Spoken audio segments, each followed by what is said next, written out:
MCR హెచ్ఆర్డీలో ఉమ్మడి పాలమూరు జిల్లా మంత్రులు ఎమ్మెల్యేలతో సీఎం రేవంత్ రెడ్డి భేటీ అయ్యారు. ఉమ్మడి పాలమూరు జిల్లా సాగునీటి ప్రాజెక్టులపై సమీక్ష జరిపారు. పాలమూరు రంగారెడ్డి ప్రాజెక్టుకు సంబంధించి భూసేకరణ ప్రక్రియ యుద్ధ ప్రాతిపదికన పూర్తి చేయాలని ఆదేశించారు. మిగతా ప్రాజెక్టుల భూసేకరణ కూడా వెంటనే చేపట్టాలన్నారు. ప్రాజెక్టు పనులను మంత్రులు ఎప్పటికప్పుడు పర్యవేక్షించాలని సీఎం రేవంత్ ఆదేశించారు.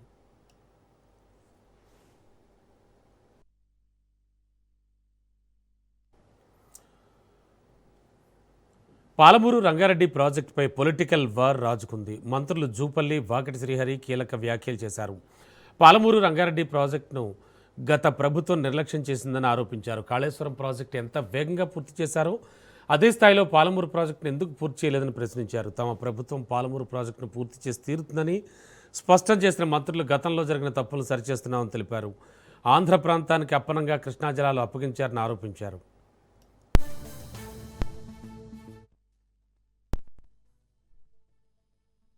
పాలమూరు రంగారెడ్డి జిల్లా ప్రాజెక్టు ఎక్కడ వేసింది అక్కడే ఉంది, మేము 90% పూర్తి చేసినాం అని మాట్లాడింది.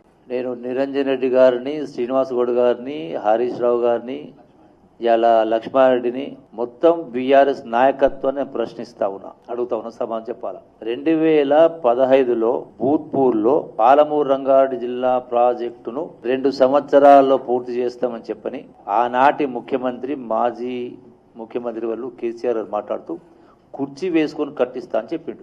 దానికి ఇచ్చిన మంజూరేంది కేవలం 35,000 కోట్లు. అది కూడా పంపులకు, మోటార్లకు, సర్జిపూర్లకు మెయిన్ కెనాల్, అది కూడా Narlapur to Udandapur main canal ఒకటి మాత్రమే మంజూరు జరిగింది. 5,000 కోట్లలో 10 సంవత్సరాల్లో వాళ్ళు ఖర్చు పెట్టినటువంటిది 25,000 కోట్లు. అంటే 8 లక్షల కోట్లు అప్పు చేసి ధనిక రాష్ట్రాన్ని మీకు అప్పచెప్తే 8 లక్షల కోట్ల అప్పు చేసి అయినా కూడా 10 సంవత్సరాల్లో 1,00,000 కోట్లు అయ్యే ప్రాజెక్టుకు మీరు ఖర్చు పెట్టింది 25,000 కోట్లు ఖర్చు పెట్టింది. 25,000 కోట్లు ఖర్చు పెట్టి 90% పనులు పూర్తి చేసిన మాట్లాడిన ఎంత గొప్ప అవగాహన ఉన్నట్టు. ఇప్పటికీ అసలు మెయిన్ కెనాల్స్ కానీ, డిస్ట్రిబ్యూటర్స్ కానీ, మైనర్స్ కానీ ఏ ఒక్కటి కూడా మంజూరు చేయలే. చేసిన దానికి 30,000 కోట్లు 35,000 కోట్లు మీరు ఖర్చు పెట్టింది కేవలం 20,000 కోట్లు.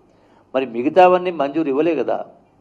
మీ లెక్కల ప్రకారమే 85,000 కోట్లు. అది పూర్తయ్యే వరకు 1,00,000 కోట్లు అవుతుంది. ఇది పాలమూరు రంగారెడ్డి ప్రాజెక్టు సంబంధించినటువంటి పిఆర్ఎల్ఏ స్కీమ్ సంబంధించి. పాలమూరు రంగారెడ్డి ప్రాజెక్టుని గొప్పగా చూయించి అదేదో అద్భుతాలు చేస్తామని చూయించి ఆ రోజుకి ఈ రోజు వరకు కూడా మాజీ ముఖ్యమంత్రి వర్యులు కేసీఆర్ గారు బయటకు వచ్చి కూడా మళ్ళీ పాలమూరు మీదనే మాట్లాడే పరిస్థితి. అంటే మాజీ ముఖ్యమంత్రి గారికి, అదే మాదిరిగా మాజీ నీటిపారుదల శాఖ మంత్రి గారు కేటీఆర్ అందరూ కూడా ఈ పాలమూరు వాళ్ళు చాలా తిక్కోళ్ళు, ఏం చెప్తే అది ఇంటారేమో అనేటువంటి భావనలో ఉంటారేమో నాకు అనిపిస్తా ఉంది. ఎందుకంటే ఇప్పుడు వాళ్ళు ఏదో పాలమూరు కోసం పోరు అంటున్నారు. ఎవరు చేయాలి పోరు?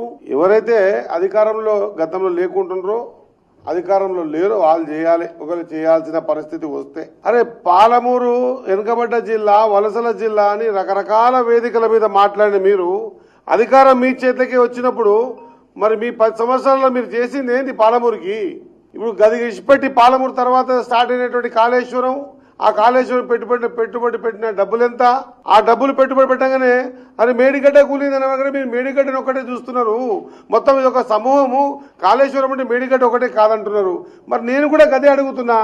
పాలమూరు రంగారెడ్డి అంటే నీ ఒకటే మోటార్ బిగించి ఆ మోటార్ ఇట్లా స్విచ్ నొక్కి అర్ధగంట తర్వాత బంద్ చేయగానే పాలమూరు రంగారెడ్డి పథకం అయిపోయేట. 22,000 చిల్లర వేల కోట్లతో స్టార్ట్ చేసినటువంటిది డిపిఆర్ తయారు కాగానే 50,000 కోట్లు దాటే. ఆ 50,000 కోట్ల మీరు పెట్టుబడి పెట్టింది ఎంత? 22,000 23,000 కోట్లు పెట్టిర్రు.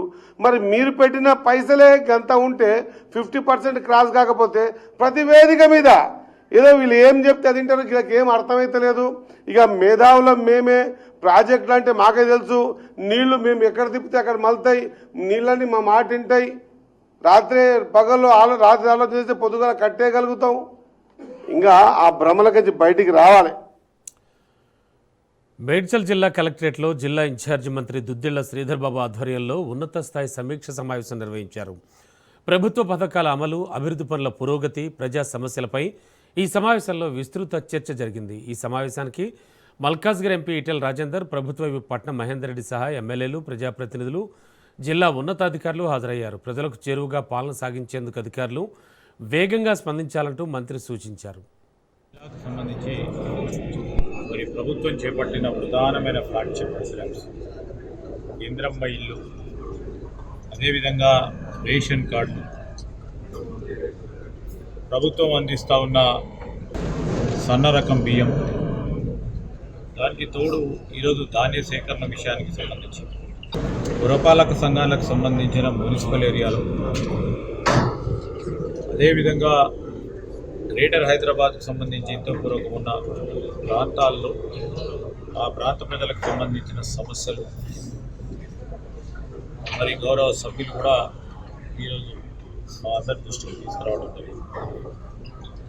అధికారులను కూడా సూచించడం జరిగింది. సభ్యులు లేవనెత్తిన అంశాలను వెనువెంటనే మరి పరిష్కారం చేసే విధంగా అడుగుతున్నాయి.